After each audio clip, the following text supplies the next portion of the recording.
karena ku sayang kamu.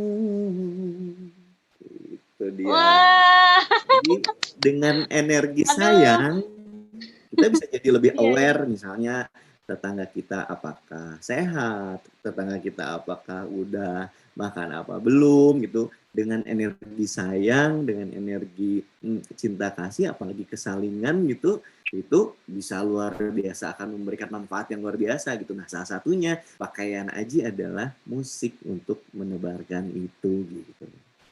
Oke, waduh. Itu tadi kayaknya banyak tuh yang langsung habis ini pada request apa Itu namanya judulnya Karena Ku Sayang lagu-lagu Dikta Band Kamu yang lain. gitu. Oh, Karena karena Ku aku Sayang. sayang kamu. Itu yang paling ini ya, yang paling dijagokan dari Ya, di album-albumnya awal Dikta. Dikta masuk ke industri musik itu dengan lagu Karena Ku Sayang Kamu. Selebihnya ada Oh, lagu-lagu yang lain kayak Kesepian, apa.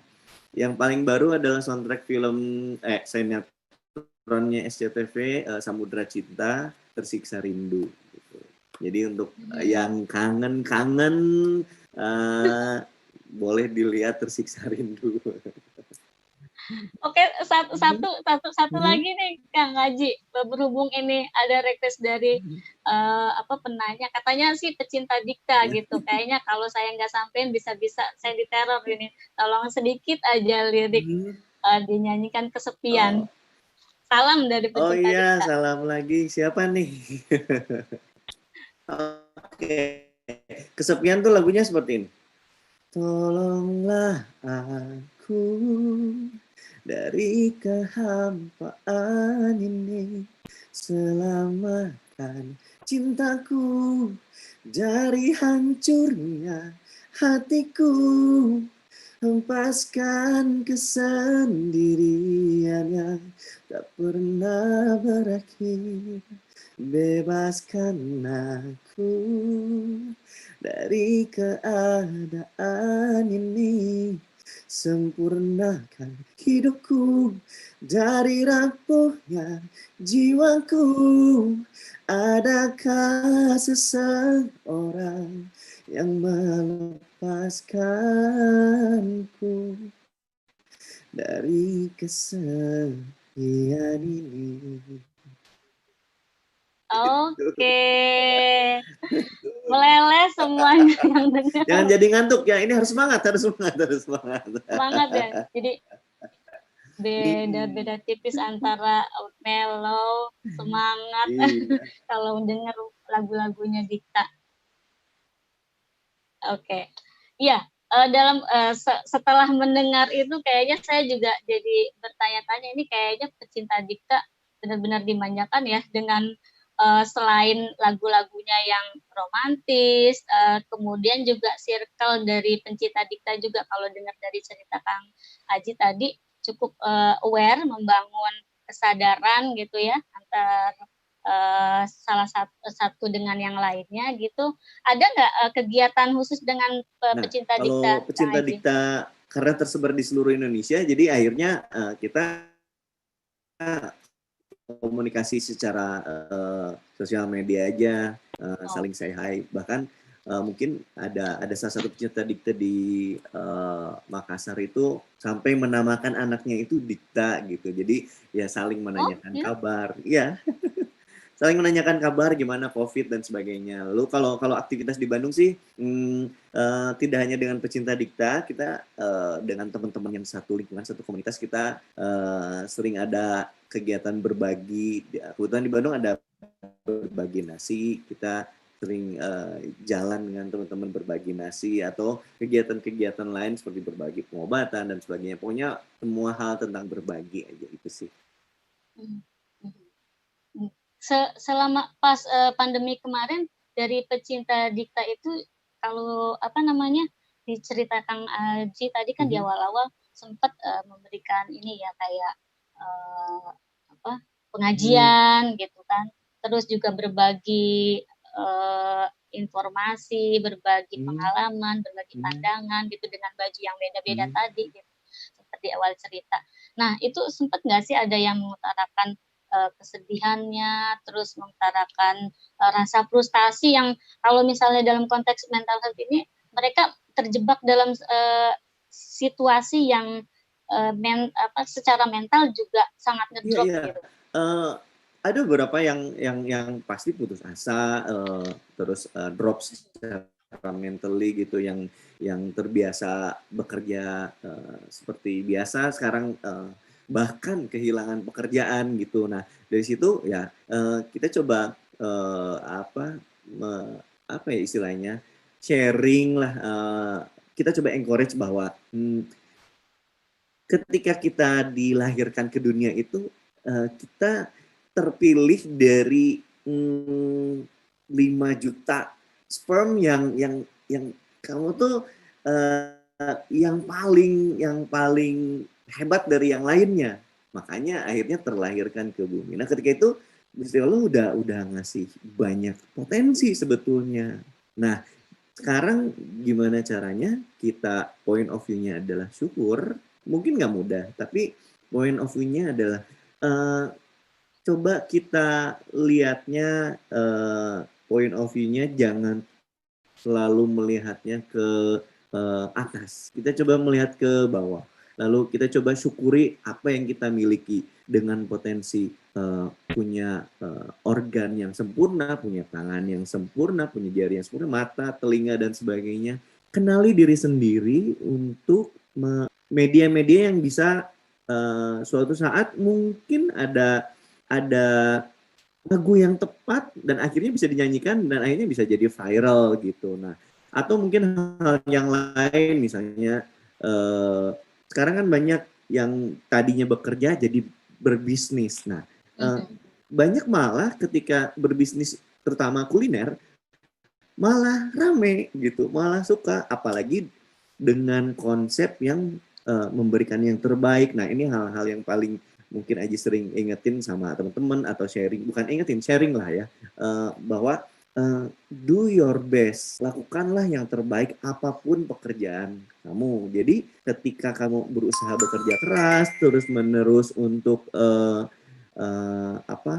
mengupgrade ilmu, terus melakukan yang terbaik, itu pasti dengan ikhtiar seperti itu pasti ada saat di mana kamu akan mendapatkan berkah yang luar biasa dari situ. Nah, dari situ itu salah satu bukti bahwa kita mensyukuri apa yang udah Gusti Allah kasih gitu. Salah satunya memaksimalkan potensi kita gitu. Makanya dalam hal ini hal yang paling sederhana yang aku contohin adalah ya saya bernyanyi, belajar terus menerus, lakukan yang terbaik, ya kasih yang terbaik, bikin orang seneng, bikin orang happy, lalu setelah itu ada relation, ada chemistry, ya kita bangun relation yang positif gitu. Dari situ kita malah jadi banyak berkah di dalamnya. Akhirnya silaturahim terjalin, akhirnya ada banyak informasi, ada yang butuh ini ada yang disediakan, ada yang butuh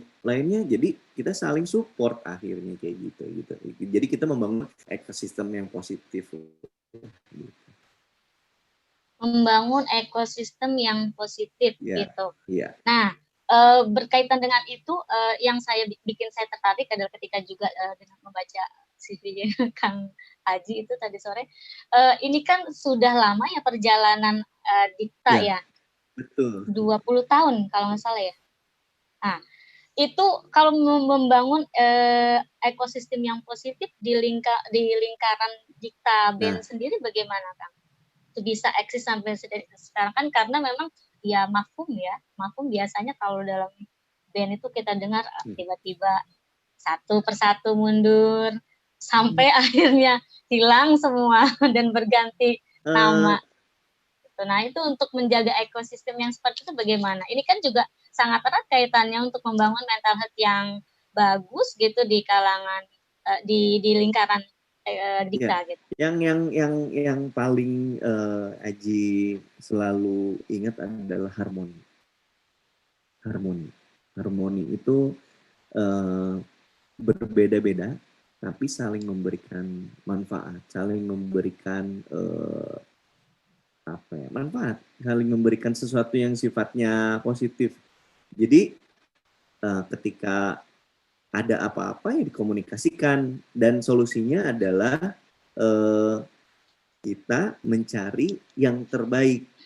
Jadi tidak ada kepentingan pribadi gitu. Kesalingan itu yang paling penting. Jadi kita tetap menjaga, kita tetap menjaganya banyak hal. Misalnya kalau kita sering kuliner bareng di luar aktivitas musik, sering jalan-jalan, lalu nonton ke bioskop kalau sebelum ada COVID. Nah, kalau sekarang hanya komunikasi aja, saling saling saling memberikan perhatian keluarga masing-masing gitu.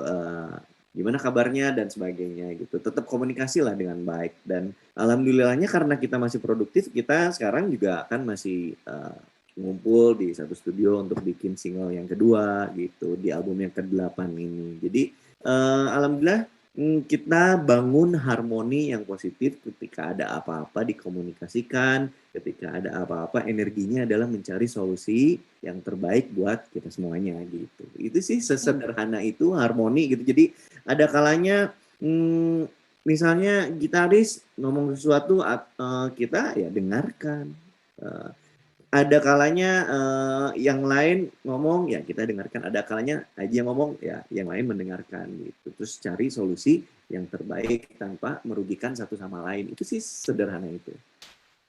Kalau konflik Ya, pasti ada. Kalau konflik sesederhana pasti ada. itu. Beda pendapat Ya, wajar. nah Beda itu pendapat dia wajar. yang mau saya tanyakan, yang mau saya perdalam itu begitu, Mhm. Kang. Yang rentang waktu yang 20 tahun, ya memang sesederhana itu bicaranya gitu, menceritakannya ya sesimpel itu. Tapi nah, trik-trik gimana ketika salah satu personil sedang down, apa sedang tidak mood atau memang ada masalah gitu, personel yang lain tuh bisa menjaga mood itu gimana gitu? Cara memecahkan konflik lah, Ya, kalau bisa kalau secara ya gimana gimana? yang paling penting komunikasi.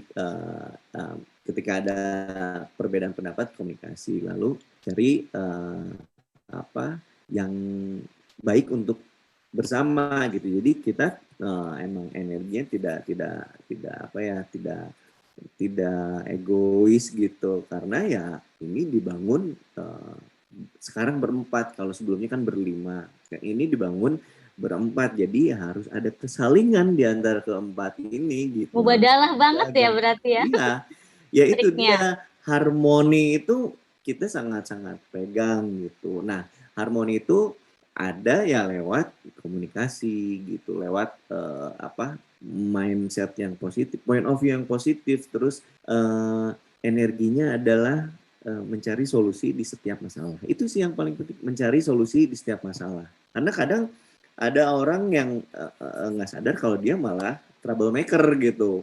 Kesadaran itu ya yang kita hindari gitu. Ya gimana caranya kita tidak merugikan orang. Itu sih. Sesimpel itu lagi. Ya meskipun Berarti kayaknya Dikta ini nggak pernah menemukan konflik yang gimana gitu ya ya. Kalau pasti ngedengar ceritanya ada, konflik seperti itu aman-aman ada. aja. Beda pendapat ada, cuma mungkin karena mungkin personil Dikta itu memang orang-orang yang bukan orang-orang yang apa ya, impulsif, bukan orang-orang yang keras, jadi cukup cukup tenang lah orang-orangnya. Jadi akhirnya ya komunikasi. Kalaupun ada ketidakenakan, ketidaksukaan, ya mungkin pada saat memang suasananya kurang nyaman, misalnya moodnya kurang bagus, ya dikasih space dulu, dikasih ruangan, dikasih waktu dulu untuk tenang, baru komunikasi. Ketika ada masalah, yuk dicari solusi gitu.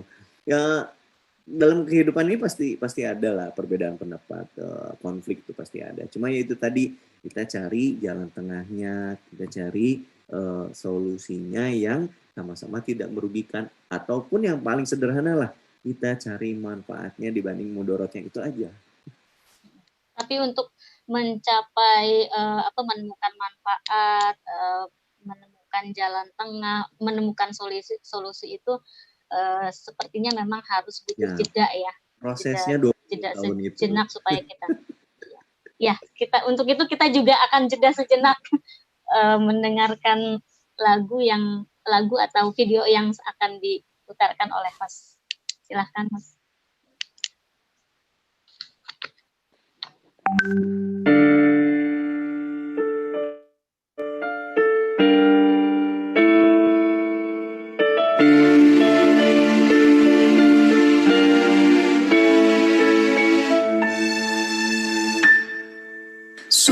Salatullah, salamullah ala Taha Rasulillah. Salatullah, salamullah ala Yasin Habibillah. Salatullah, salamullah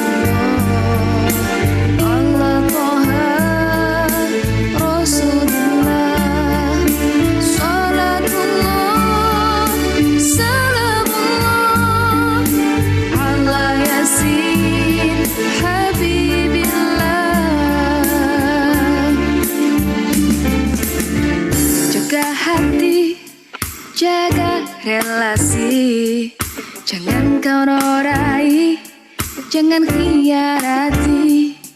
Jaga istri, jaga suami, jangan kau sakiti, jangan tak peduli.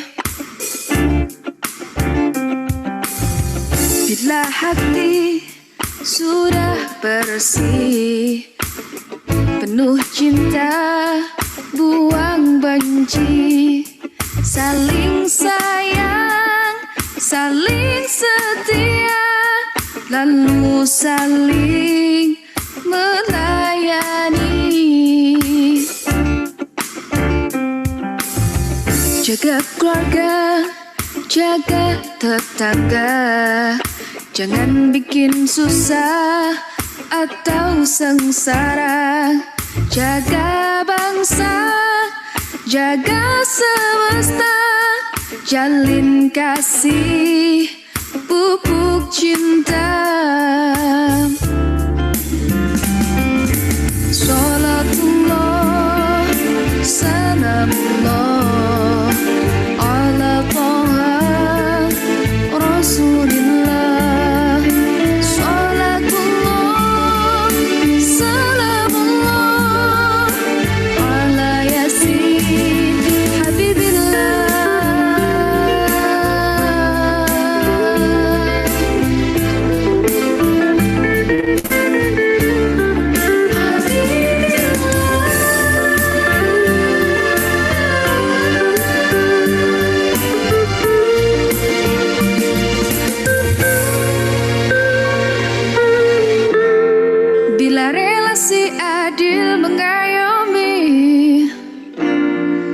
Sinergi, tidak hierarki, kerjasama saling jaga,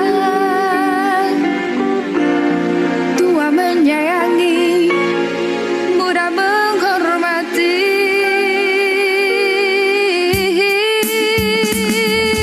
Salatullah, salamullah ala Taha Rasulillah. Salatullah, salamullah ala Yasin Habibillah.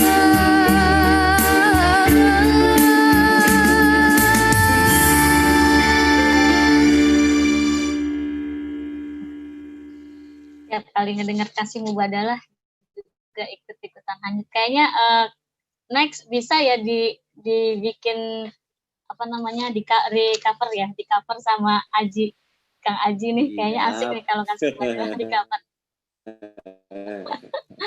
Oke, kalau tadi saya sudah mendengar banyak masukan pandangan Kang Aji tentang mental health dari perspektif apa namanya seorang musisi, kemudian bagaimana Kang Aji juga bisa berbagi cerita ketika menghadapi konflik-konflik gitu ya di apa lingkaran di teman-teman pecinta dikta atau di Dikta Band itu sendiri. Nah, saya ingin beralih sedikit ke Mbak Sunia, pengen menanyakan gimana sih ketika halo Mbak Sunia, masih di tempat?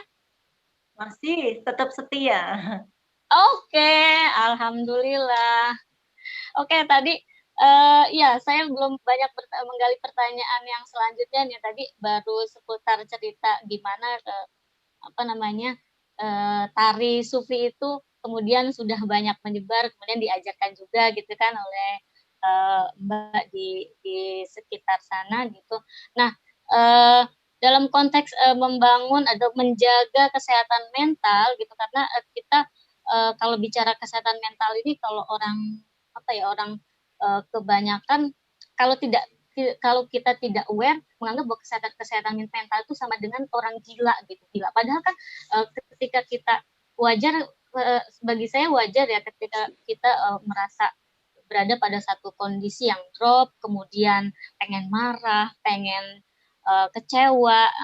Tinggal bagaimana kita menumpahkan itu dengan cara-cara yang baik gitu ya.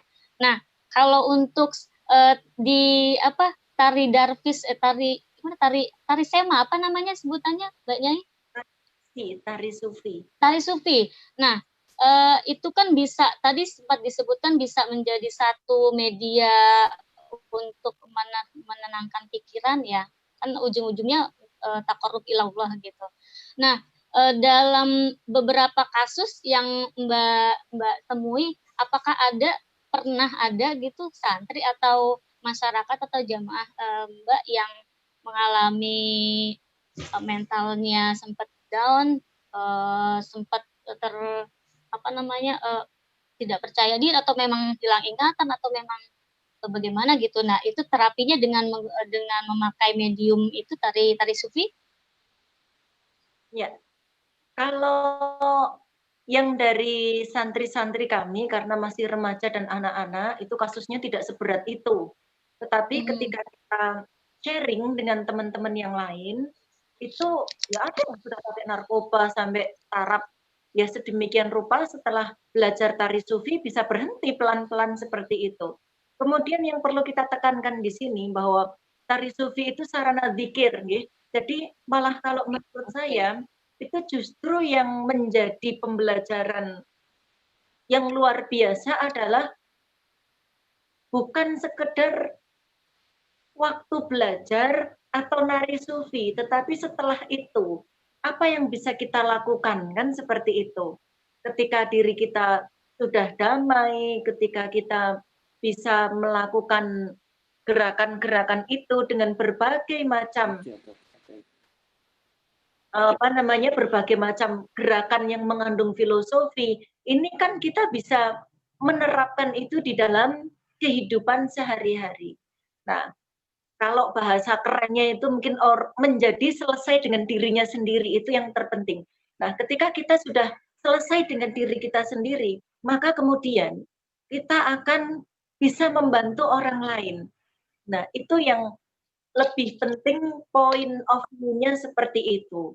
Karena kalau misalnya menggantungkan dari tari sufi itu sendiri, kan yang mampu tari sufi hanya sedikit sekali. Tetapi bagaimana kita bisa, setelah kita tari sufi, itu apa kontribusi kita, apa perubahan dalam hidup kita. Katanya kok mahabbah ilallah ila Kanjeng Nabi, itu buktinya opoan gitu. Jangan-jangan kita itu antara yang diomongkan dengan yang kita lakukan beda pula, kan begitu. Nah, di sini seperti yang sudah kita sampaikan tadi, beberapa teman mengalami perbaikan dari mentalnya, kemudian menjadi lebih percaya diri, kemudian lebih memaafkan. Kita memiliki energi untuk mencintai itu jauh lebih besar daripada energi untuk membenci. Jadi walaupun kita diberantemin orang, itu nggak pernah punya energi untuk membalas. Biarkan saja gitu. Seperti itu. Kemudian awareness kepada lingkungan itu biasanya akan tumbuh menjadi lebih besar. Ada salah satu santri kami bukan santri pondok nih, anak yang tari sufi dari satu kabupaten ini, dulu ketika mau tari sufi itu cukup dilarang sama orang tuanya karena mungkin pengetahuan orang tua tentang tari sufi itu kurang gitu. Tetapi seiring berjalannya waktu setelah dia tari sufi, kemudian itu ternyata akhlaknya juga menjadi berubah. Maka kemudian orang tuanya malah mendukung. Gitu. Anaknya sekarang kelas 2 SMK. Dulu belajar itu mulai kelas 2. Nah, ini contoh-contoh yang sudah kita lihat. Kemudian ada kalau santri kami ini ya ada yang dulunya celutak gitu apa ya? Mohon maaf, nggak ada ya bahasa Indonesianya ya. Nah, itu suka apa ya? Ngeklaim punyanya orang gitu. Nah, dengan tari sufi itu pelan-pelan bisa mulai lurus baik, kemudian anak yang perangainya itu kasar gitu menjadi melembut. Karena memang apa namanya, ketika saat kita itu melakukan tari sufi, itu yang kita ingat, kita belajar konsentrasi bahwa bagaimana kita mencintai Gusti Allah. Kalau mencintai Gusti Allah kan kita nggak ngerti gambarannya. Tapi ketika kita mencintai Kanjeng Nabi, maka kita harus mencintai semua yang dicintai Kanjeng Nabi. Nah, Kanjeng Nabi itu ketika akan wafat, yang diingat siapa? Bukan hartanya, bukan anak istrinya, bukan siapapun, tetapi ummati. Nah, maka dengan kita mendalami seperti itu, terutama tari sufi itu, bagaimana kita bisa nyawiji kan seperti itu. Dan kita apa namanya, ketika hablum minan nas, ya karena kita berusaha sudah selesai dengan diri kita sendiri, maka ada istilah di kalangan teman-teman sufi dari guru-guru kami itu mengatakan bahwa kau adalah aku yang lain. Nah itu. Wah, mubadalah sekali ini. Iya, kau adalah aku yang lain. Jadi kalau orang lain merasa kesusahan, itu kita merasa bahwa yang susah itu bukan hanya kita, tetapi bagaimana kita kemudian merasa lebih peduli. Jadi hubungan kita dengan orang lain itu tidak hanya diisi dengan berapa, apa, dan kapan, kan seperti itu. Maka hidup kita kemudian menjadi sebuah hikmah. Hidup kita ini sebuah pengabdian. Apa yang bisa kita lakukan ke orang lain? Apa yang bisa kita lakukan untuk umat? Pada akhirnya seperti itu, dikembalikan ke arah. Karena cinta seperti yang tadi prolognya itu, cinta, kedamaian itu tidak mengenal agama, suku, jenis kelamin, profesi, kelas sosial, dan yang lain-lain. Tapi kita bergandengan tangan, saling memperkuat, merapatkan barisan, dan saling mendoakan. Seperti itu. Nah, mungkin karena istilah orang Jawa di sini getok tular ya, saling menginformasikan gitu. Nah, akhirnya lambat laut memang banyak orang yang mengadukan masalah. Jadi kadang-kadang saya itu tahu rahasia rumah tangga, tahu rahasia pekerjaan orang. Nah, itu apa namanya? Itu karena pernah saya sampai saya tanyai gitu, ini persaksian orang. Kok sampean datangnya ke sini begitu? Kan jenengan lebih sepuh daripada saya. Itu saya masih tidur ditotok-totok hanya mau menceritakan bahwa dia itu rebutan anak dengan suaminya. Seperti itu. Nah, itu saya tanya kenapa? Ya, intinya karena saya kalau melihat Mbak Sunia ini seperti kayak orang nggak punya beban gitu katanya. Melihat itu asik gitu. Jadi pengen mendorong dia, pengen berbagi cerita, dan itu ternyata tidak hanya 1-2 orang yang mengatakan. Nah, saya mengharapkan kalau memang betul seperti itu, maka energi positif ini, apa salahnya ketika kita transfer ke banyak orang? Setiap orang punya masalah. Kalau saya sih jelas ya, punya masalah sebagaimana orang lain. Tapi di dalam tari sufi itu, ketika kita tari sufi, kan tari sufi itu merusak keseimbangan tubuh itu aslinya. Iya kan, muter-muter kayak gitu. Kalau keseimbangannya enggak bagus, itu kan bisa geblak gitu, bisa jatuh itu. Nah, tapi kenapa kita tidak geblak, kita tidak jatuh? Istilahnya orang Jawa, karena kita gondelan cagak sing ora kita. Kita berpegangan kepada tiang yang tidak tampak, yaitu invisible hand. Nah, kalau orang Barat mengatakan begitu. Nah, ini yaitu kita pasrah. Ada sisi-sisi kita pasrah kepada Gusti Allah. Kemudian kita ikhtiar. Kalau betul-betul pasrah sama Gusti Allah, ya kita betul-betul geblak juga. Karena kita bukan wali, kan begitu. Maka kemudian kita tetap ikhtiar dengan teknik menjaga keseimbangan lah. Itu yang kemudian menjadi seni mengolah. Bahwa manusia itu ada perbedaan kepentingan, ada perbedaan apa, perbedaan ini. Nah, kita bisa mengolah, memanajemen konflik menjadi persaudaraan. Mengubah kebiadaban menjadi keadaban, mengubah orang yang agak serengkat-serengkot dengan kita, yang tidak ramah dengan kita, menjadi wujud silaturahim. Tak kenal maka tak sayang. Lah itu kita wujudkan di situ. Jadi memang ini bukan sesuatu yang perlu apa ya, hanya diomongkan saja, tetapi ini sudah masuk ke dalam implementasi di dalam kehidupan kita. Seperti itu, Mbak. Oke, Mbak Nyai, kalau misalnya tadi sudah banyak diceritakan bahwa manfaatnya tari sufi apa, terus juga banyak yang bagaimana tari sufi itu bisa membentuk ya, bisa membantu banyak orang gitu mengeluarkan mereka dari masalah-masalah yang ada gitu kan. Nah, untuk mencapai ke tahap sana itu apa sih trik-triknya, ada nggak yang bisa untuk saya yang awam dan tidak bisa ini untuk melakukan tari sufi itu apa trik-triknya yang harus diperhatikan? Bisa dibagi nggak cerita dan pengalamannya? Nah, lah ini saya malah belajarnya sama orang lain ini. Ini saya belajar itu malah dari anak-anak dulu. Kemudian saya minta tanya sama guru namanya Simbah Kiai Haji Budi Harjono dari Semarang. Karena begini Mbak, ini saya ceritakan pengalaman pengalaman spiritual. Jauh sekali ketika saya belum ngerti yang namanya tari sufi, itu setiap kali saya mendengar sholawat ketika saya masih anak-anak, itu kayaknya rasanya dalam dada saya itu kayak diiris-iris gitu, ada sakit-sakitnya gitu, tapi nikmat gitu. Saya nggak ngerti itu apa. Gitu. Baru setelah saya remaja gitu kan mungkin ya sudah mulai ngerti lope-lope gitu kan. Oh ternyata itu rasa seperti itu adalah rasa kangen, rasa kerinduan kepada orang yang tidak bisa kita temui. Saya baru tahu itu setelah remaja.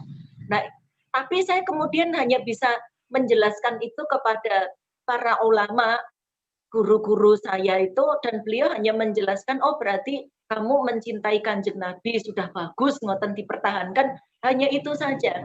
Dan itu ada hal yang saya kalau mendengar sholawat, itu badan saya kayak enggak bisa diem gitu. Oh yuk gimana gitu. Nah baru waktu wisuda pondok pesantren kami tahun 2012 itu yang jadi pembicara itu Mbah Yai Budi Harjono. Lah beliau membuat grup tari sufi. Padahal sebelumnya saya sudah berkali-kali melihat tari sufi tapi nggak punya chemistry gitu.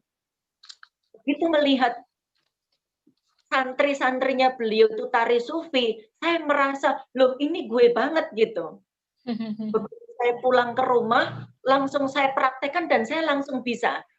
Jadi sampai sekarang ini misalnya nih, saya duduk gini, langsung berdiri tari sufi itu bisa. Jadi nggak pakai kuda-kuda, nggak pakai persiapan gitu. Begitu yang kita ingat adalah, aku rindu sama Kanjeng Nabi lah, itu bisa. Itu toh. Nah maka ketika beberapa orang tahu, termasuk Mbah Yai tahu saya bisa tari sufi, kemudian diminta untuk mengajarkan ke anak-anak, itu saya bertanya, lah terus ngajarinya gimana gitu, karena saya kan nggak bisa mengajarkan, karena kalau misalnya saya berdiri langsung muter gitu aja, lah kan anak-anak geblak dong kalau begitu. Nah maka terus kemudian gimana caranya jadi Mbak Nyai? Nah kemudian saya belajar sama Mbah Yai Budi Harjono, itu komunitas apa namanya tari sufi Caping Gunung itu. Bagaimana caranya biar saya bisa ngajari lah. Kemudian saya itu belajar caranya. Oh, caranya pertama itu kayak orang rukuk dulu, tangannya ditaruh begini. Nah, ini begini, terus rukuk, berdoa, kemudian kaki sebelah kanan itu ditarik ke belakang. Boleh kemudian, sambil dipraktekkan Mbak Nyai? aduh pria yo. Biar ada gambaran ya. Ini ternyata juga banyak. Coba minta Mbak Nyainya praktekkan. Karena memang banyak yang penasaran bagaimana tari sufi itu dan tidak semua orang bisa kan mempraktekkan tari sufi. Memungkinkan nggak Mbak Nyai? Kalau umpamanya di situ dikasih sholawatan, bisa nggak ada operator musik nggak gitu, sholawatan? Oh, sholawat. Oke. Ya, sebenarnya nanti bisa dijelaskan. Oke, sebentar nih, ini tak praktekkan sebentar. Iya, karena ini di room chat juga banyak yang nanya bagaimana mempraktekkan tari sufi itu gitu. Karena ya agak susah juga ya kalau ini ruangnya sempit ya, kalau saya di sini kan nggak cukup. Trik-trik dasarnya. Kalau pakai sholawat mubadalah gimana? Oh, boleh sekali. Boleh ya? Apa-apa. Oke, boleh ya di ini. Minta teman-teman host memutarkan sholawat mubadalah.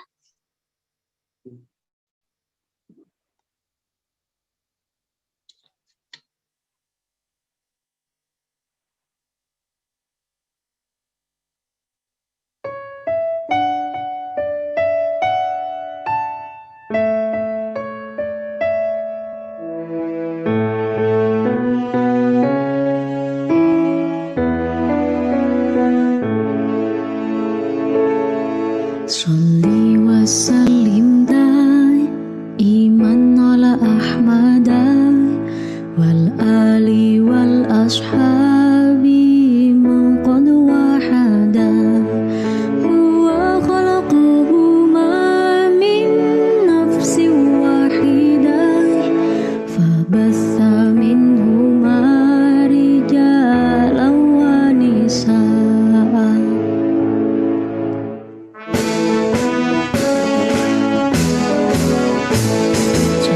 وسلم دائما على أحمد والآل والأصحاب من قد وحدا هو خلقهما من نفس واحدة فبث منهما رجالا ونساء فبث منهما رجالا ونساء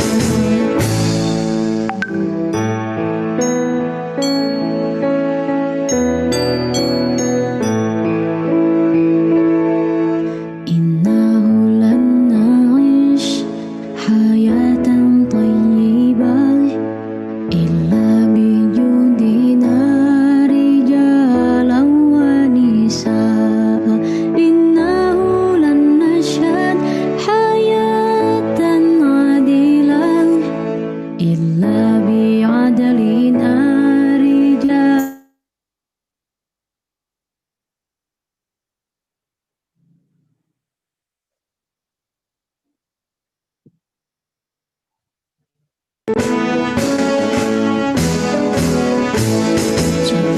وسلم دائما على أحمد والآل والأصحاب من قد وحدا هو خلقهما من نفس واحدة فبث منهما رجالا ونساء فبث منهما رجالا.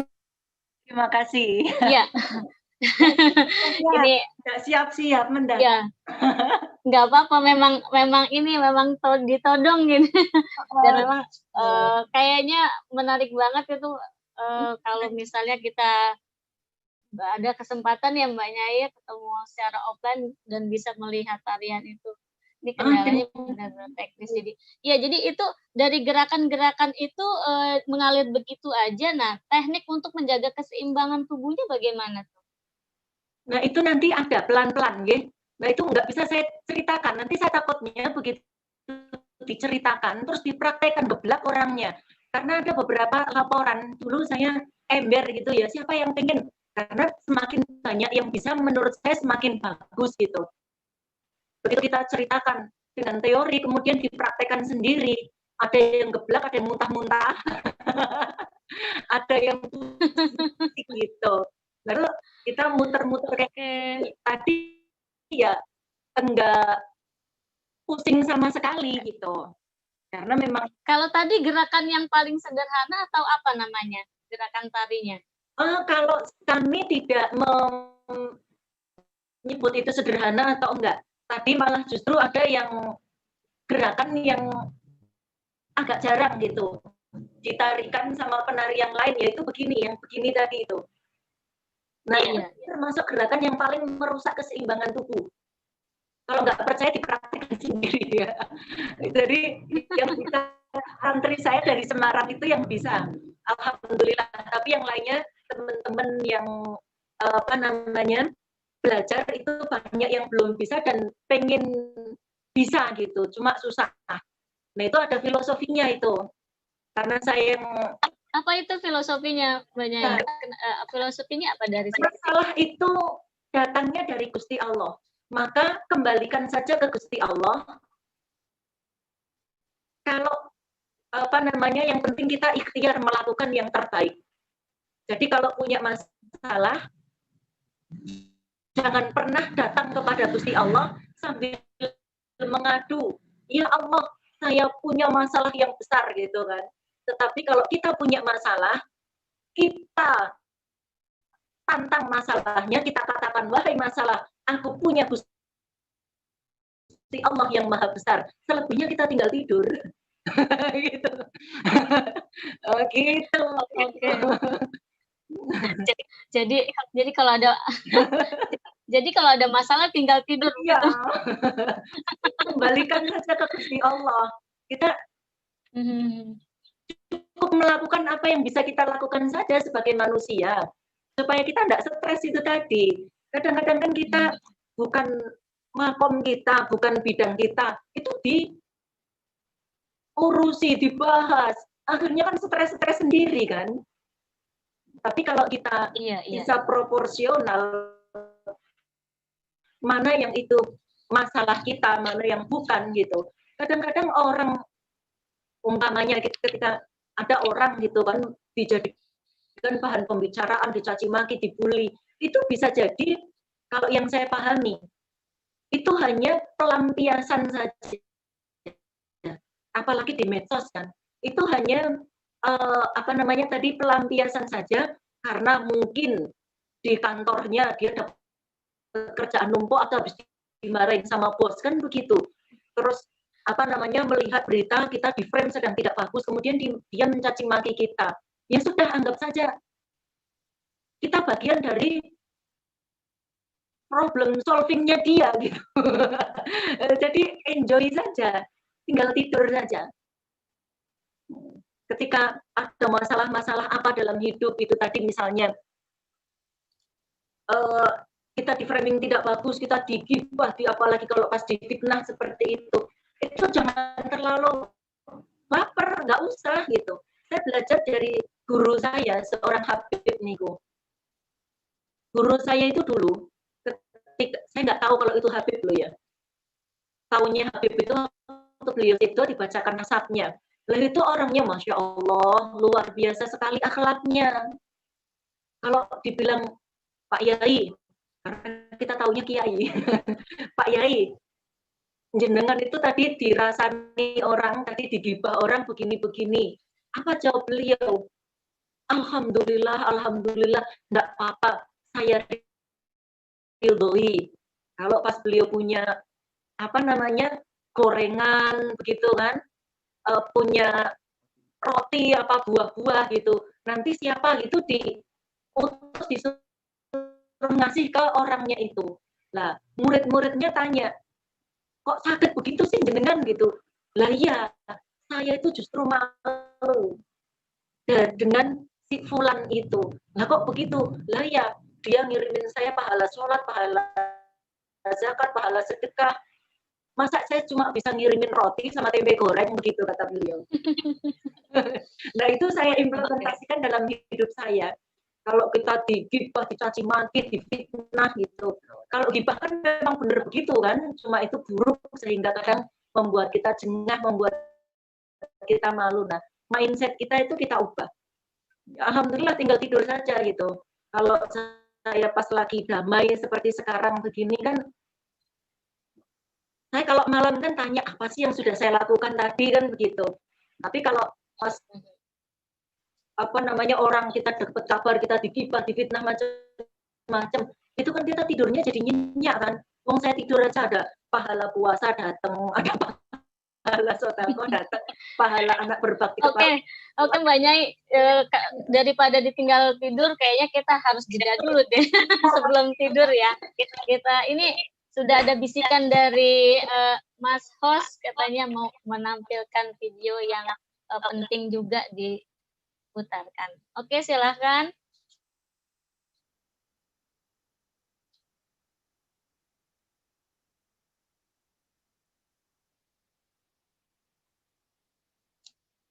Halo.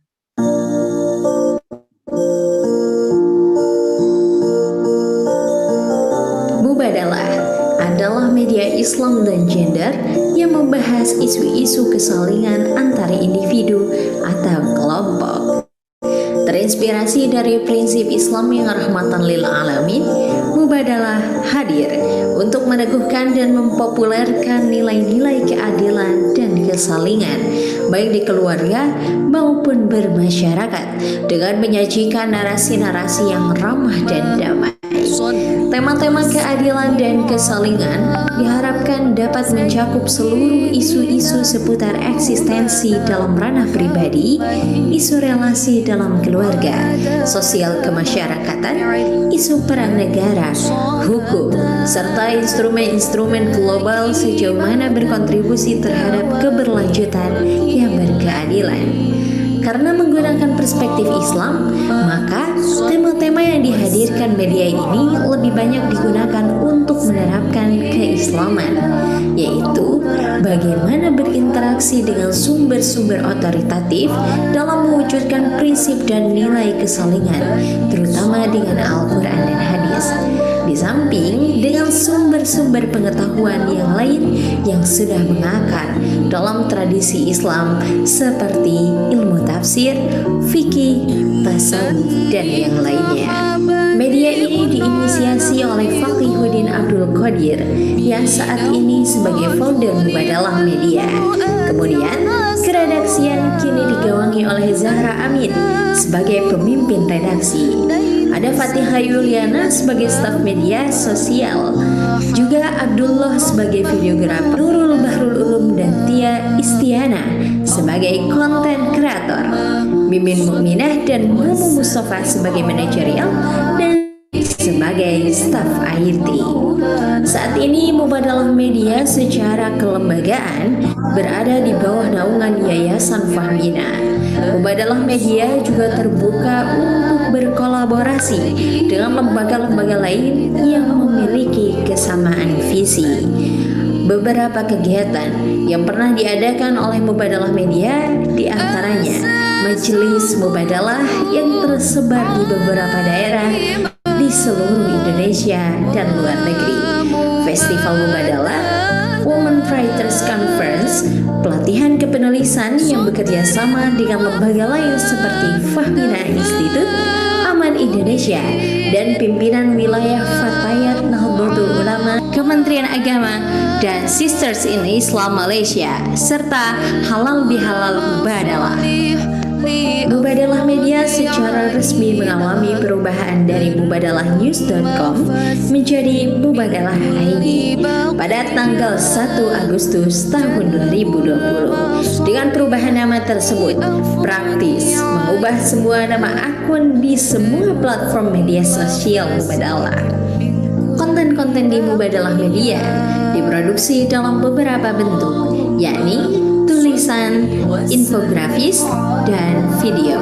Selain diproduksi oleh tim redaksi Mubadalah, konten-konten di Mubadalah Media termasuk kiriman dari para kontributor.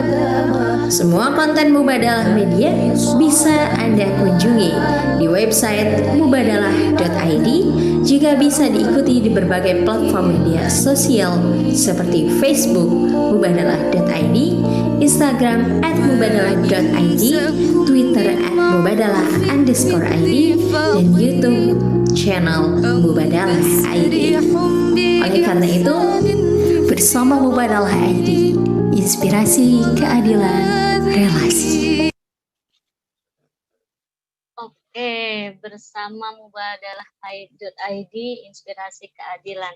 Oke, karena waktu semakin beranjak dan ini kolom chat itu dipenuhi banyak pertanyaan, maka di sesi kali ini saya akan membuka kesempatan bagi yang bertanya ya, baik itu ditujukan ke Kang Aji maupun ke Mbak Sunia. Ada yang mau bertanya? Boleh dibantu? Saya boleh nggak tanya?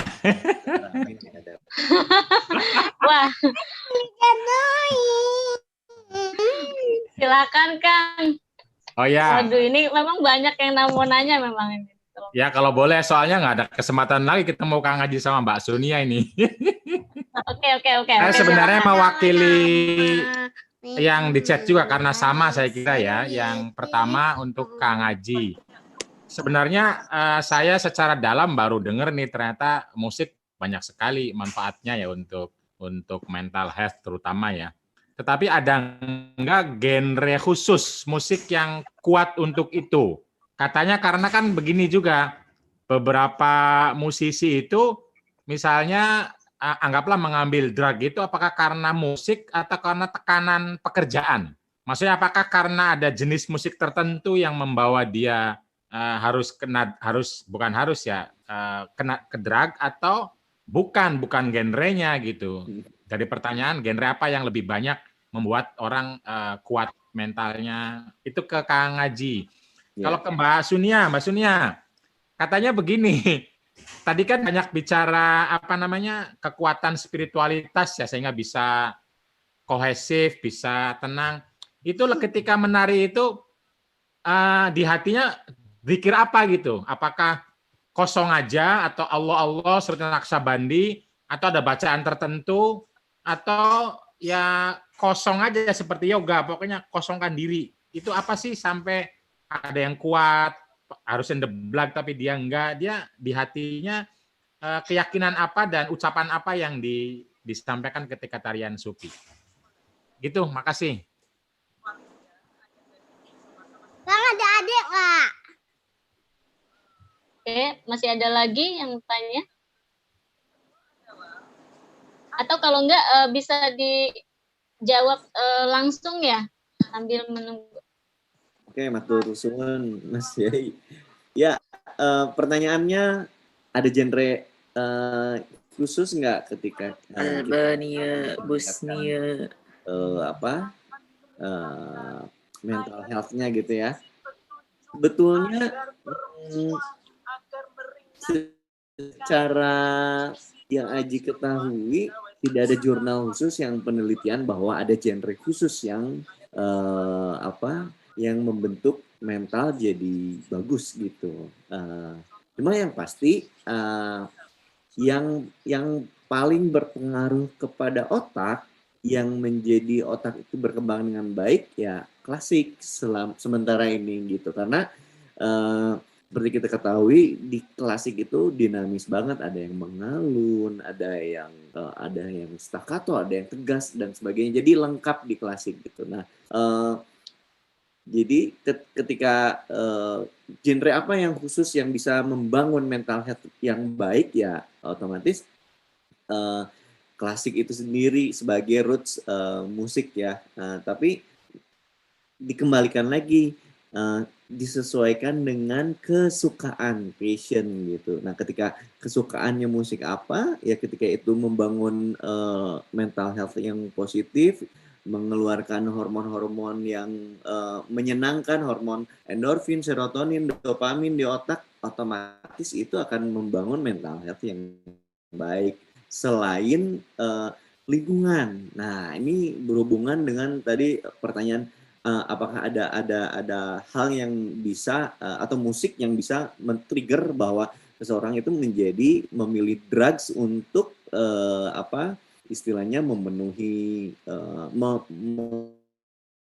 mengoptimalkan aktivitasnya gitu. Nah, sebetulnya saya sendiri selama 25 tahun berkarir di musik, alhamdulillah tidak pernah bersentuhan dengan drugs sama sekali. Karena saya punya kesadaran bahwa ketika saya menggunakan drugs, otomatis saya seperti tidak percaya dengan kapasitas tubuh saya sendiri. Karena Gusti Allah memberikan tubuh saya dengan sempurna. Yang harus disyukuri ini salah satunya adalah mengoptimalkan kefungsiannya gitu. Jadi ketika memang harus istirahat ya istirahat, karena itu memang naturalnya seperti itu gitu, alamiahnya seperti itu gitu. Jadi ketika misalnya aktivitasnya sudah diambang kelelahan ya istirahatlah gitu. Nah, hal-hal seperti itu mungkin berhubungan dengan ini kali ya, berhubungan dengan lingkungan. Lingkungan sangat berpengaruh dalam kita memilih keputusan. Seperti kalau Aji analogikan seperti pisau. Pisau itu di tangan seorang koki, di tangan seorang chef, dia akan menghasilkan masakan yang enak, masakan yang bikin mood orang naik, menyenangkan, imun tubuh bagus, dan bikin happy. Tapi ketika pisau itu berada di tangan seseorang yang tidak bertanggung jawab, otomatis pisau itu akan jadi sesuatu yang mudorot, seperti misalnya melukai orang atau mungkin dalam hal yang paling ekstrim adalah menghilangkannya orang. Jadi poinnya bukan dari pisaunya, tapi siapa yang memegang pisau itu. Jadi dikembalikan ke manusianya.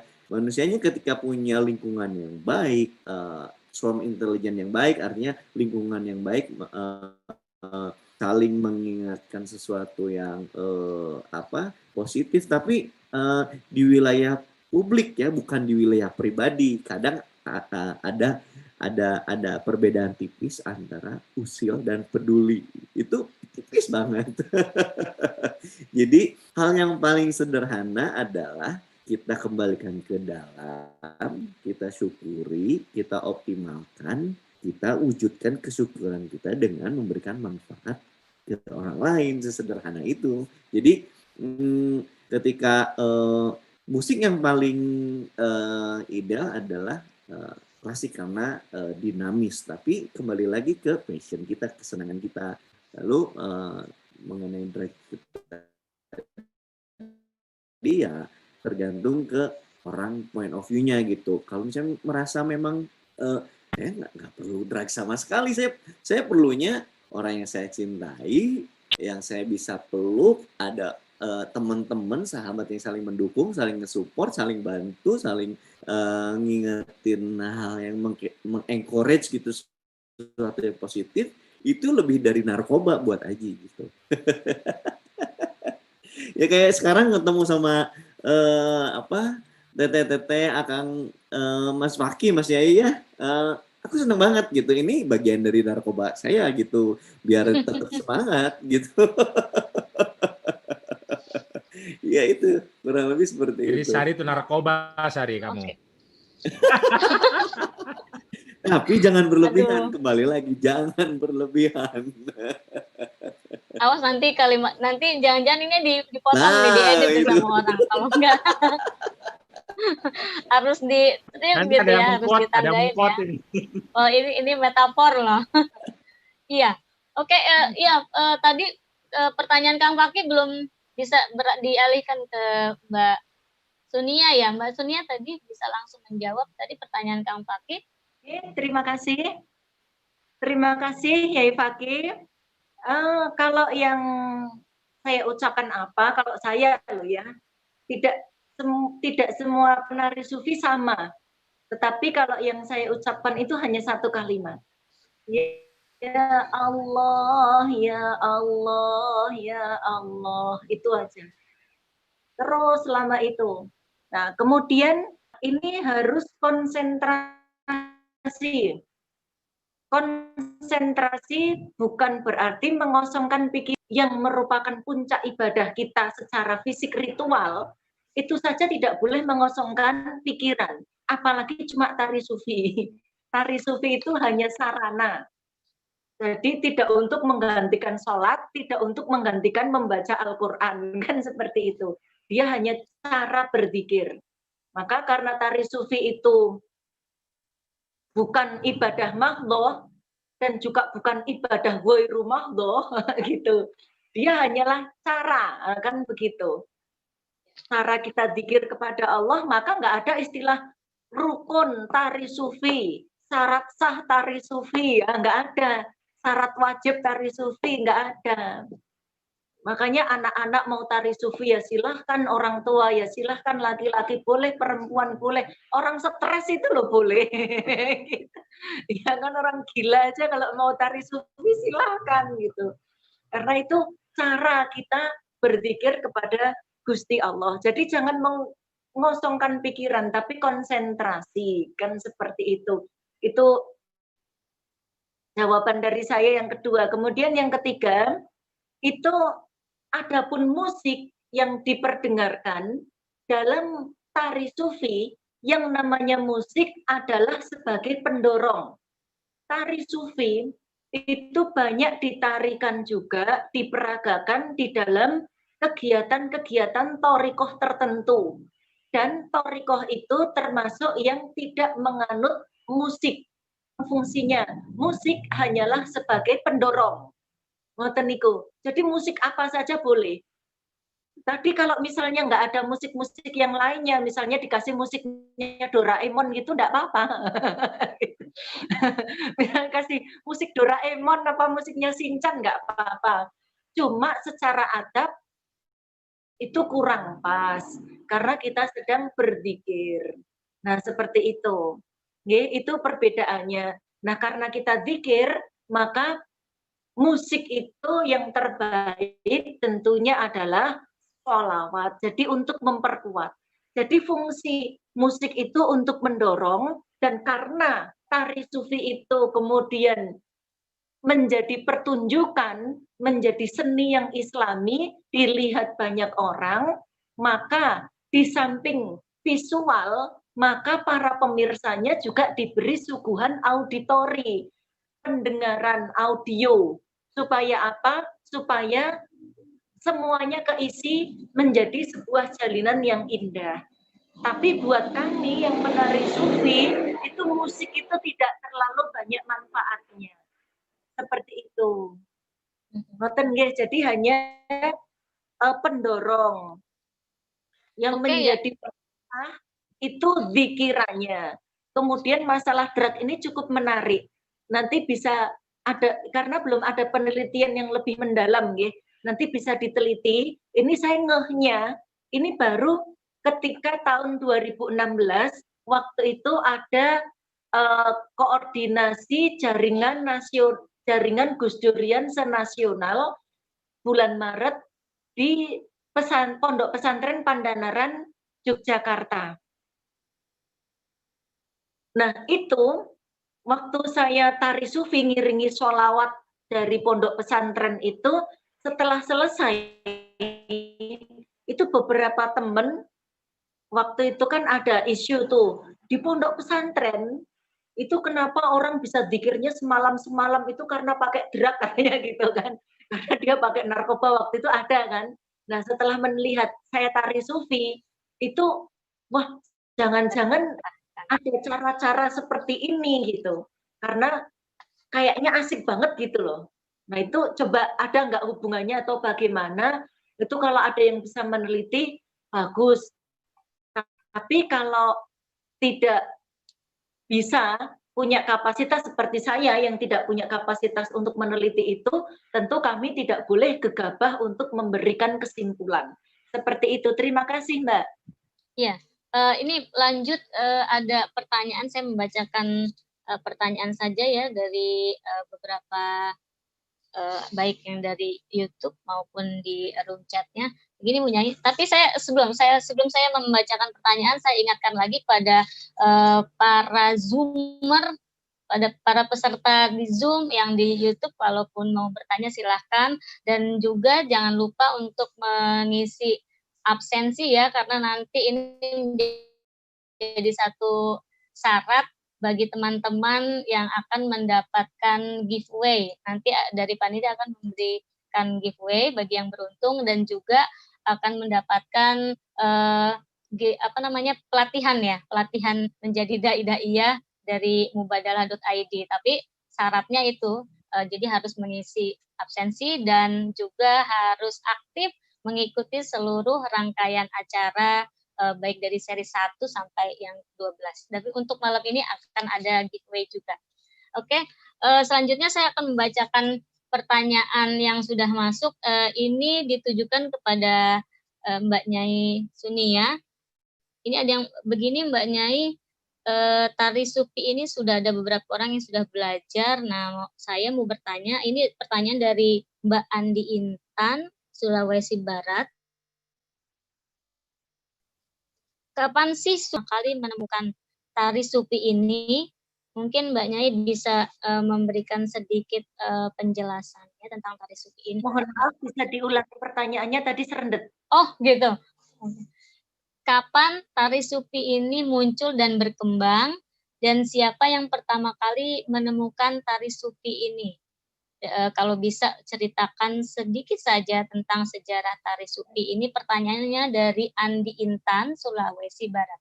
Dari Sulawesi Barat, Mbak Nyai. Oke, terima kasih. Kalau sanad, kalau kita bicara sanad semua tari sufi yang tersisa sedunia yang saya tahu, itu sanadnya nyambungnya ke Syekh Jalaluddin Rumi yang ada sekarang. Tetapi di atasnya Syekh Jalaluddin Rumi, makanya banyak yang mengatakan bahwa yang menemukan apa dan lain-lain dari tari sufi ini Syekh Jalaluddin Rumi. Padahal kalau kita tarik ke atas, itu ada para ahli sufiyah yang juga pintar nari sufi, seperti Sayyidatina Robiah Al-Adawiyah Al-Basri. Itu juga tari sufi, cuma kita nggak ngerti tari sufinya seperti apa, apakah seperti yang kami lakukan atau enggak. Kemudian kalau ditarik ke atas, itu ada ceritanya. Awal mula sejarah tari sufi itu sudah ada sejak zamannya Rasulullah Shallallahu Alaihi Wasallam. Itu ada 2 versi, tapi yang berkelanjutan itu versi yang satu. Versi yang pertama yang tidak berlanjut ini adalah sanadnya dari Sayyidina Ja'far bin Abi Thalib.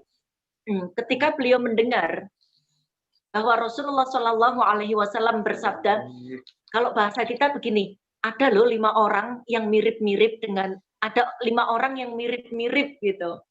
Siapa ya Rasulullah? Yaitu aku, Kanjeng Nabi gitu. Terus Sayyidina Ali, kemudian Sayyidina Hasan, kemudian Sayyidina Husain, kemudian Ja'far bin Abi Thalib. Nah, begitu dibilang mirip sama Kanjeng Nabi, beliau suka sekali. Muter-muter. Karena beliau radhiyallahu anhu itu begitu mahabbah luar biasa kepada Kanjeng Nabi. Nah, Sayyidina Ja'far bin Abi Thalib niki wafat ketika Kanjeng Nabi masih sugeng, yaitu ketika peristiwa perang Mu'tah. Jadi tidak ada penerus ceritanya. Kemudian yang masih berlanjut sampai sekarang ceritanya itu adalah ceritanya Sayyidina Abu Bakar As-Siddiq. Jadi dulu di Masjid Nabawi itu ada orang sahabat, mungkin dari kalangan orang Badui, dia syahadat tapi nggak begitu ngelakoni syariat gitu. Ya kayak banyak dari kita lah gitu. Beliau tuh syahadat dan suka nongkrong di Masjid Nabawi. Kalau Kanjeng Nabi sholat, ya sudah dia tiduran gitu, umbrak-umbruk aja gitu.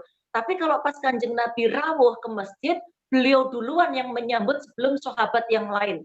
Jadi kalau kayak kita di sini tuh kalau disuruh sholat ya mbuh gitu kan, disuruh puasa mbuh, tapi kalau ketemu sama poro kiai, poro habaib gitu, wah luar biasa, cium tangan bolak-balik sampai kelomoh astane kan gitu. Nah, kemudian orang ini bertanya sama Kanjeng Nabi, ya Rasulullah, saya ini kan nggak bisa sholat, nggak bisa apa-apa. Terus punyamu apa? Nah, Kanjeng Nabi bertanya, punyaku adalah rasa cinta kepadamu. Bisa nggak nanti saya diajak masuk surga sama jenengan, ya Rasulullah? Terus Kanjeng Nabi tertawa, beliau bersabda, ya bisa nanti aku ajak kamu masuk ke surga. Almar'u ma'a man ahabba. Seseorang akan dikumpulkan bersama orang-orang yang dia cintai. Mendengar kalimat itu Sayyidina Abu Bakar, hah? Yang benar ya Rasulullah gitu. Iya, almar'u ma'a man ahabba, begitulah. Mendengar kalimat itu Sayyidina Abu Bakar kan senang sekali karena manusia yang paling dicintai Sayyidina Abu Bakar ya cuma Kanjeng Nabi Shallallahu Alaihi Wasallam. Maka begitu mendengar itu Kanjeng Nabi saking senangnya mendengar kabar gembira ini, nah itu yang kemudian menginspirasi dari generasi-generasi berikutnya menjadikan itu sebagai wasilah mahabbah ilallah wa ila rasul supaya kelak kita bisa dikumpulkan bersama Kanjeng Nabi Sallallahu Alaihi Wasallam. Nah itu sejarah singkatnya tari sufi. Nanti detailnya kapan-kapan kita omongin lagi. Nanti kalau saya... Waduh, ya memang harus ada sesi khusus ya untuk bicara tari sufi, kayaknya menarik dan memang harus panjang dibahasnya. Iya. Oke, pertanyaan yang selanjutnya ini yang sudah masuk ditujukan ke Kang Aji. Katanya Kang Aji ini ada nggak sih genre musik tertentu untuk bisa efektif menaikkan dan menjaga mental health? Ya, itu pertanyaan untuk Kang Aji. Ya. Ada nggak genre? Jadi tidak ada penelitian khusus yang terbaru nih mengenai genre musik yang meningkatkan mental health gitu, kesehatan mental. Cuma yang pasti adalah yang sudah ada researchnya itu musik klasik itu bisa membantu menumbuhkan otak pada janin bayi gitu. Nah itu selebihnya mungkin kembali ke passion ya, kesukaan masing-masing. Jadi kalau misalnya genre musik apapun yang itu menimbulkan kebahagiaan, kesukaan, menimbulkan efek kesenangan selama tidak berlebihan, memunculkan hormon-hormon serotonin, dopamin gitu, itu positif aja. Seperti kalau misalnya Aji nih ditanya dari semua genre musik, Aji paling senang R&B, soul, pop gitu, yang lebih bisa dinikmati, lebih bisa mempertajam rasa, mempertajam empati gitu. Seperti itu sih. Nah, kalau satu lagi pertanyaan, kalau misalnya dari Dikta ini, dari Dikta Band sendiri, lagu-lagunya yang paling mendekati yang paling tadi kan memang sudah sedikit ya diungkapkan, kayaknya hampir semuanya juga punya keterkait. Nah, tapi yang paling mengandung spiritualitas menurut Kang Aji dan teman-teman di Dikta? Kalau yang paling mengandung spiritualitas menurut Aji sih ada satu lagu di album yang ke-6 itu judulnya satu-satunya udah nggak ada lain kan, satu-satunya ya Gusti Allah gitu. Ya kayaknya menarik sedikit aja, boleh nih sebelum akhirnya kita akan sebetulnya kalau misalnya persepsi itu bisa menimbulkan banyak point of view ya, sudut pandang. Cuma memang ditulis satu-satunya ya memang itu membuktikan bahwa ya satu-satunya yang bisa bikin bahagia sejati itu ya nur ilahiyah gitu, Gusti Allah sendiri gitu. Ketika kita kembali, ketika kita mengenali ke dalam, ke yang lebih dalam, yang lebih sejati, ya itu kebahagiaan sejati yang akan kita dapat. Tapi semuanya pun perlu proses, jadi nikmati saja prosesnya dengan kesyukuran dan kebahagiaan. Gitu aja sih. Boleh diperdengarkan sedikit aja Kang sebelum kita kemudian beralih ke video yang akan diputarkan sama Mas.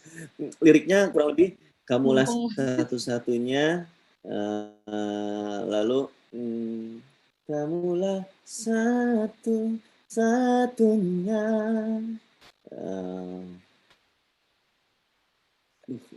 Liriknya tuh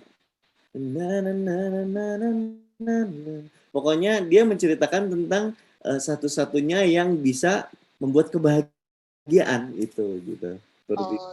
Di album yang jadi kalau didengerin kayak bisa relate dengan anak-anak muda gitu, dan itu lagunya lagu relasi happy. Pacaran, padahal ditujukan untuk ini ya, untuk yang dan itu lagunya lagu happy, lagu happy dan itu jarang banget dibawain. Cuma kadang Aji sering banget bikin story sebelum COVID itu satu-satunya itu gitu. Dulu ada zaman ada sosial media namanya Path itu, nah itu sering di-upload di situ gitu. Gitu. Dan mungkin tadi ada pertanyaan dari Mas Wahyu ya, dari Mas Wahyu ada pertanyaan. Secara umum musik didengarkan oleh setiap manusia. Cuma ini namun lebih banyak para anak yang salah mempraktekkan seperti musik romantis padahal belum cukup umur. Nah, ini penting banget dan ini pertanyaan yang keren banget. Jadi disinilah peran lingkungan terutama orang tua.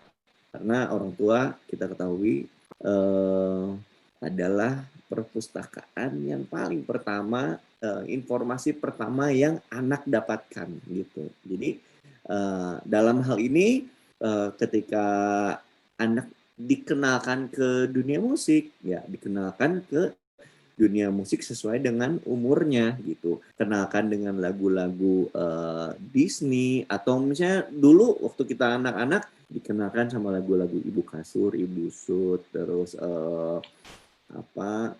lagu-lagu anak-anak zaman dulu banyak ya. Sekarang lagu anak-anak zaman sekarang itu kalau misalnya kita buka YouTube itu ada salah satu artis namanya Naura, itu lagu-lagunya sangat sangat bermanfaat dan sangat positif untuk anak-anak gitu. Jadi ada untuk Tuhan, lalu ada katakan cinta gitu.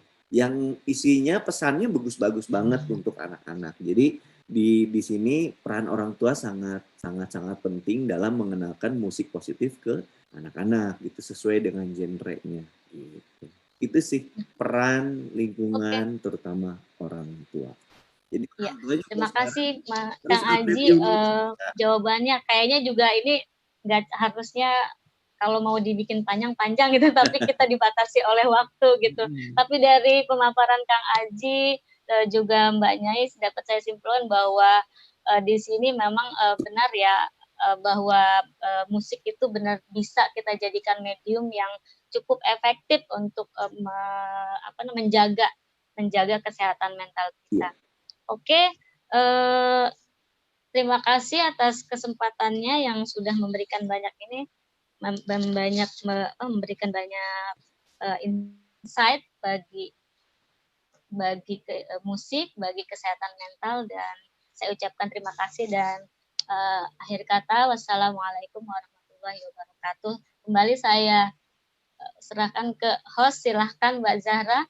Terima kasih Mbak Sari. Wah, malam ini menarik sekali perbincangan kita di sesi Music for Health and Peace. Dan saya tadi ada kata-kata dari Bu Nyai Sunia Rohama yang catable banget.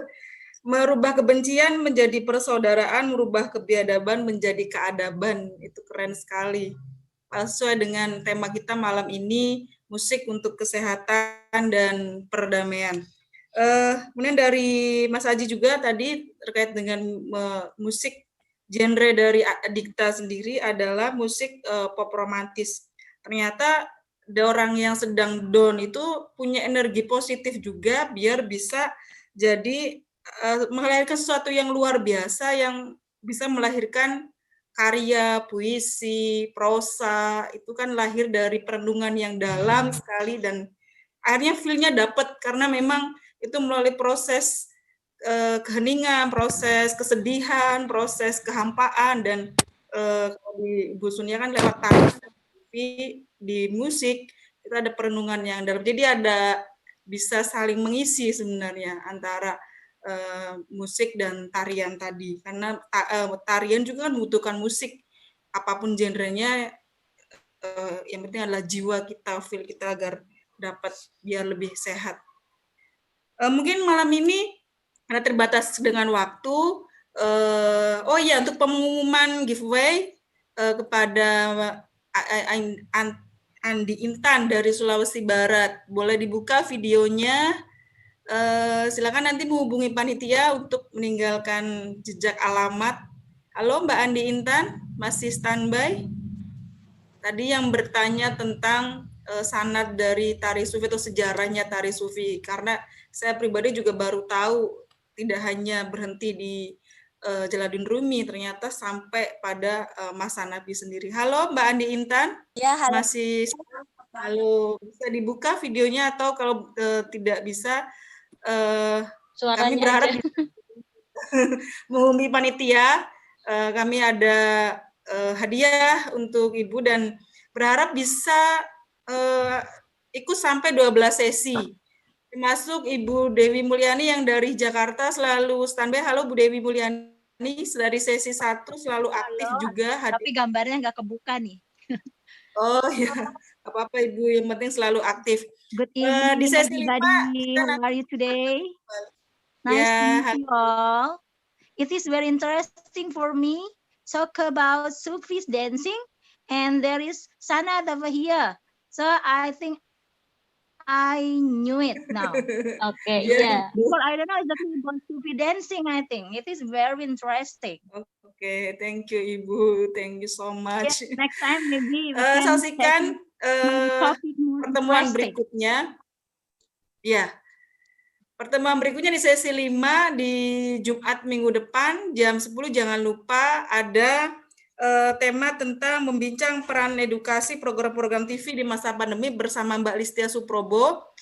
Tadi beliau juga hadir di sini, Mbak Listia. Kemudian ada Widya Saputra, news anchor dari Metro TV, presenter dari Metro TV. Minggu depan kita akan bertemu kembali. Dan mungkin malam ini kita akhiri dengan bersama-sama membaca doa hamdalah, alhamdulillahirabbil alamin, dan membaca surat wal asri bersama-sama. Bismillahirrahmanirrahim.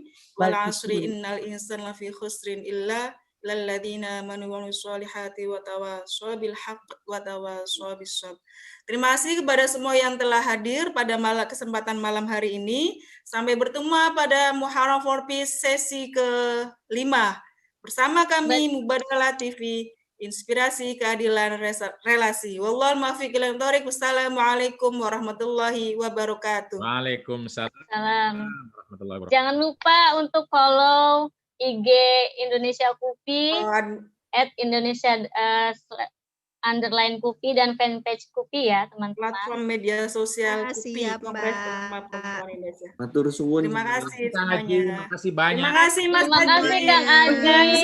Iya, nanti kami ingin mengundang di Mubadalah TV, Bu Nyai. Bu Nyai sini ya. Halo. Bu Nyai, nanti ada festival Maulid. Ada pembacaan manakib Khadijah Kubro, berharap Bu Nyai hadir. Mudah-mudahan nggih, mohon bantuan doanya saja. Amin, amin. Amin, amin. Festival Maulid Bu Nyai, sebentar lagi Maulid Nabi. Terima kasih semuanya yang udah hadir. Terima kasih. Terima Mas kasih. Kiai. Iya, terima Sarah, kasih Mas Kang Ari. Aji. Kang Aji kami tunggu ya cover Siap. kasih mubadalahnya. Oke. Kami tunggu di kantor Mubadalah juga, Mas Aji. Oke, Berkenan mudah-mudahan hadir bisa di silaturahim Kepo. di sana ya.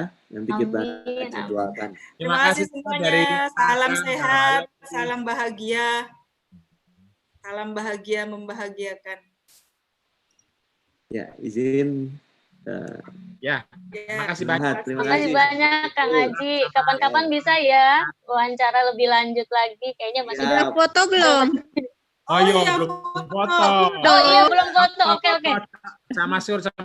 Wah, video dibuka. Silahkan. Sini, Adek ikut foto. Sini ada Majda. Taruh dulu. Sini. Foto. Taruh dulu. Belum tidur. Majda. Tuh ada Majda. Foto sini. Bentar, Mama belum selesai. Siapa yang moto? Camaskur. Halo. Halo. Yang moto siapa? Aku nggak bisa. Siapa? Fish and la. Love and Sari bisa moto? Kayaknya agak susah posisi saya Kang. Camaskurnya mana? Pakai HP. Kok hilang semua? Oke, kayaknya. Wah, nggak ada Oke, yang foto sendiri-sendiri aja. sendiri Oh, ya. iya, boleh foto sendiri. Iya. HP Okay, paling bisa. no problem. We can check it. 1, 2, Sama Aji udah 3. difoto. Hitung ya. 1, Udah difotoin sama Aji. 2, 3. Literasi. Oke.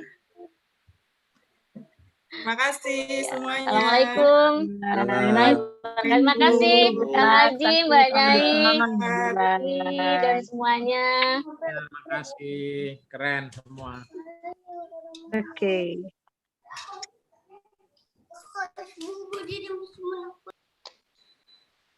Pada kemana panitianya?